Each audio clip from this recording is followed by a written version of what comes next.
We're talking with Austin French, and I really want to just touch on briefly. Folks are obviously very familiar with American Idol, but you had kind of one of your big breaks on a different show, ABC's Rising Star, and ended up being the runner-up. A great run there, and just some great videos, folks. They're even now on YouTube. You can catch it. House of the Rising Sun, for instance, is just spectacular, in my opinion. So what was the experience like for you in the sense of, like, it helped move you forward from a more personal thing? Obviously the career step it to me is pretty clear, but like what word of advice did someone give you, or what did someone kind of like pull you aside and kind of help you kind of learn and grow from more like that transition of not being just a worship leader but actually like moving into like professional artist?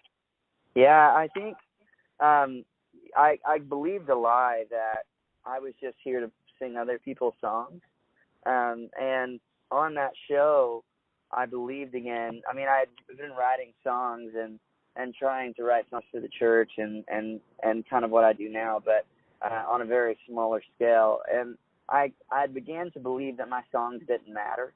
And on that show, I realized that it's actually God who gives the platform. I wasn't going to do this show, and I wasn't really interested in it. And God really opened this door out of nowhere. I got a phone call on April Fool's Day, of all days, from an executive producer of ABC out of nowhere to be a part of this TV show. I wasn't looking for it, wasn't planning on it, and a door opened for me to do it. And I decided to just pray about it and figure out what the Lord wanted me to do. And I was just a worship pastor, and I was comfortable with singing songs that other people had written for my church that they could respond to. And I had kind of held on to this thing of songwriting or these songs that were living inside of me because I just felt like the church didn't need them, or I kind of believed this lie that they weren't important.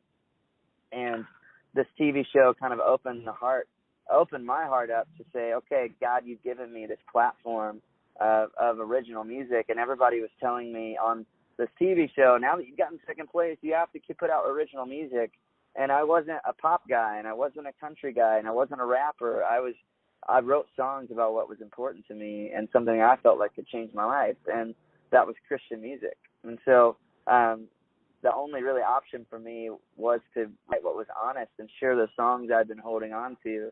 And so that's kind of the biggest thing I realized is that everybody has something important to say, and everybody has a story to tell, whether it's telling your coworkers at work in your cubicle or your testimony of what God's done for you, or whether it's being on a national TV show and sharing the music that is dwelling inside of you for a reason. And so, it showed me that God's the one who gives us every platform that we stand on, and just to be every song and every story matters, and it's our job to share it.